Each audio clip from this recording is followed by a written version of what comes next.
ลาวเสียงลาวดังกองลือไกลอยู่บนโลกใดให้ก็หูซาดลา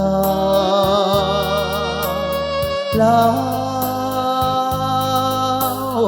ลาวจะอยู่ยุโรปหรืออาซีอเมริกาแอฟริกาฝูงส่วนทั่วหน้าไทยก็ย่อย่อสมเสยชาติลาวคนลาวสุดที่เก่งกาลาวเอาชนะบ่ยอมจำนนลาวสู้ลาวสนปฏิวัติมีใส่ลาวได้ขับไล่จักรพรรดิหุกหาชาติลา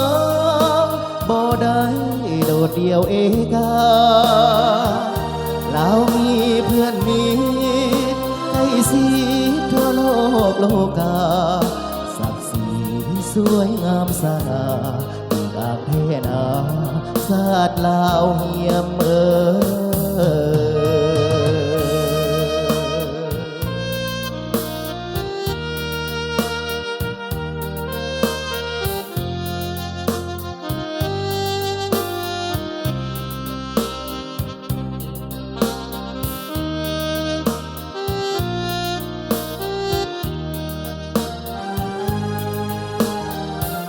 ซื่อลาวเสียงลาวดังกองลือไกล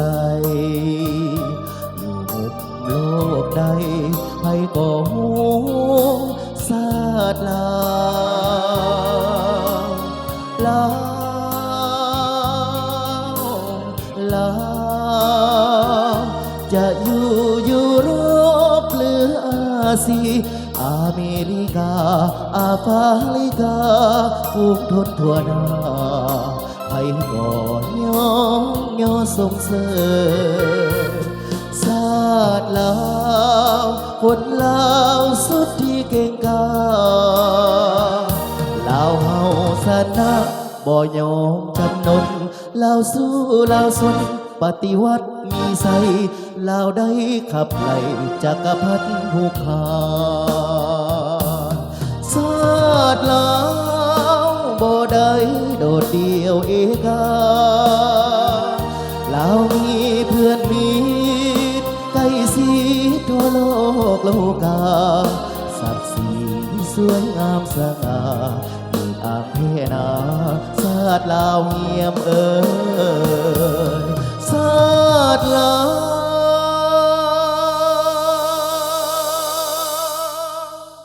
บ่ได้โดดเดี่ยวเอกาลาวมีเพื่อนมีใกล้ชิดทั่วโลกโลกาศักดิ์ศรีสวยงามสง่าอีกอาเพนาชาติลาวเงียม